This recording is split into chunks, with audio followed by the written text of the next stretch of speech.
A Wall Street Journal op-ed calling it AOC's socialist sympathy tour, meeting with leftist leaders in Latin America during a 3-day trip to Brazil, Colombia, and Chile with 10 other congressional Democrats and staffers.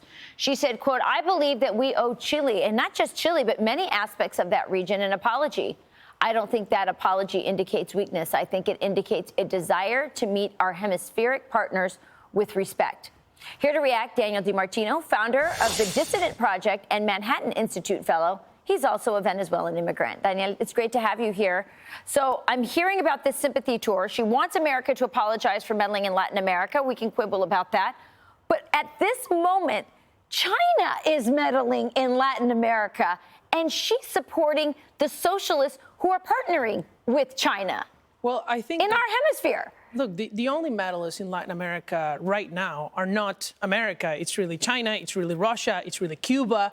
And the governments that she's supporting are governments that are actually destroying their nations and pushing people to escape. I mean, there's a reason people escape to America and not escape to other countries. And I think it's just offensive. Look, I came from Venezuela, and I did it because I love America. Venezuela was destroyed by socialism. And now she's supporting the same governments that are friends with Maduro, that are friends with Castro. And I think it's dangerous to have somebody in the American Congress who is really, I think, a socialist asset.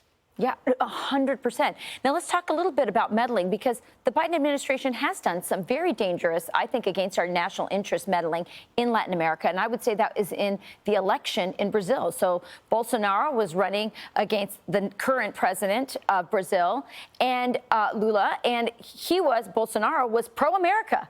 And our government, along with big tech, meddled in that election.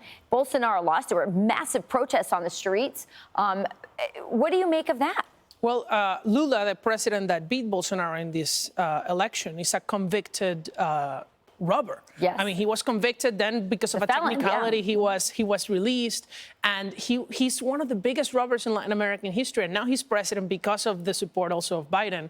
Biden supported the president of Colombia, who is an ex-guerrilla member. So he was part of an armed guerrilla, a murderer, and he's the president of Colombia now. The president of Chile thinks that, you know, free enterprise destroyed Chile. I wish that AOC, if she had gotten something away from this trip in Chile, is that Chile today is 3 times as rich as it was back in 1973 when it was a socialist country.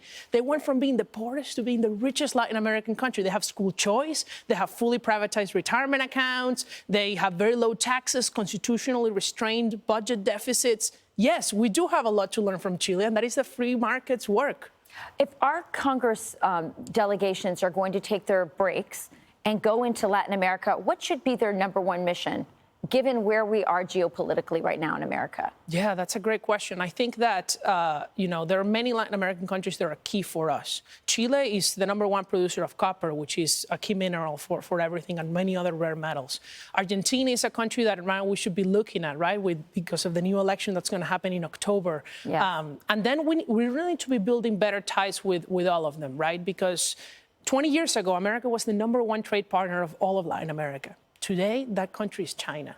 That's right. And that's because we stopped paying attention. The problem is not that is that we meddle in Latin America. The problem is that we forgot about Latin America. Yeah, or we're too busy selling social agendas that they don't want. Our State Department's promoting abortion and LGBTQ and all that stuff, when we should be building commerce ties with them and making sure that the Chinese aren't buying up ports and, as you said, mines, copper mines, rare earth minerals, et cetera.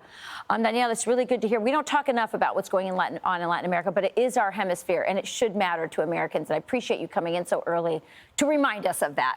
I'm Steve Doocy. I'm Brian Kilmeade. And I'm Ainsley Earhart. And click here to subscribe to the Fox News YouTube page to catch our hottest interviews and most compelling analysis.